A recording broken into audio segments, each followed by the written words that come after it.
पत्र लिखा है उसमें 2047 तक की बात की है। मोदी जी आप 2024 में रहेंगे तब तो 2047 तक की बात करेंगे।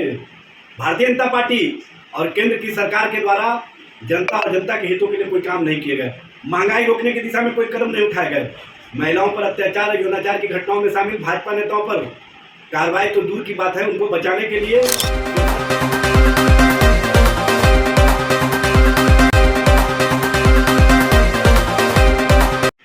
देखिए, मोदी जी मुद्दों के आधार पर पूरी तरह से जनता के बीच में घिर चुके हैं और जनता जिन सवालों पर उनसे जवाब चाहती है उसका वो जवाब नहीं दे पा रहे हैं।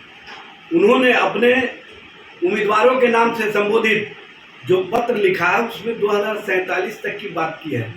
मोदी जी आप 2024 में रहेंगे तब तो 2047 तक की बात करेंगे।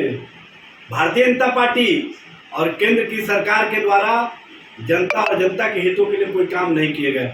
महंगाई रोकने की दिशा में कोई कदम नहीं उठाए गए। महिलाओं पर अत्याचार और यौनाचार की घटनाओं में शामिल भाजपा नेताओं पर कार्रवाई तो दूर की बात है, उनको बचाने के लिए शीर्षस्थ नेतृत्व ने जो काम किए हैं वो सर्वविदित है। महिला खिलाड़ियों के साथ जिस तरह का व्यवहार किया गया, जिस तरह से उनके साथ यौनाचार और अत्याचार की घटनाएं हुई, उसके बावजूद भी भाजपा के नेता, भाजपा के लोग उसी व्यक्ति के साथ खड़े दिखाई दिए जिसने इस तरह की घटनाएं की थी। भ्रष्टाचार को सदाचार और शिष्टाचार का रूप देने वाली भारतीय जनता पार्टी भ्रष्टाचार के मुद्दे पर भी अब जनता के बीच में अपना परसेप्शन नहीं बना पा रही है। और जिस तरह के लोग इनके साथ जुड़े हैं, चाहे अजीत पवार हो, चाहे हेमंत विश्व शर्मा हो, चाहे नारायण राणे हो, चाहे शुभेंदु अधिकारी हो, चाहे अशोक चौहान हो, ये लोग भ्रष्टाचार के प्रतीक हैं।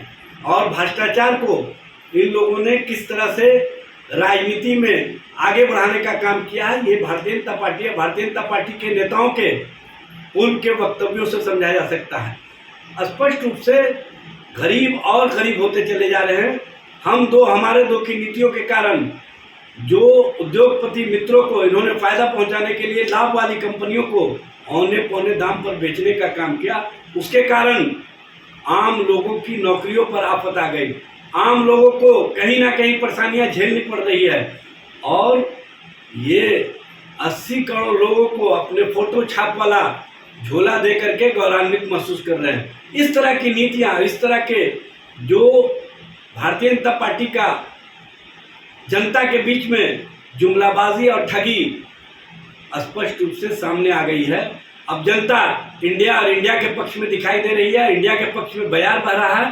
इसलिए मोदी जी आप चिट्ठी लिखते रहें, आपके चिट्ठी का जवाब जनता 4 जून को आने वाले परिणाम के दिन देने का काम करेगी। और जो पहले चरण का चुनाव कल होने जा रहा है उससे आपको पूरी तरह से एहसास हो जाएगा कि हमारे खिलाफ लोगों में कितना गुस्सा है।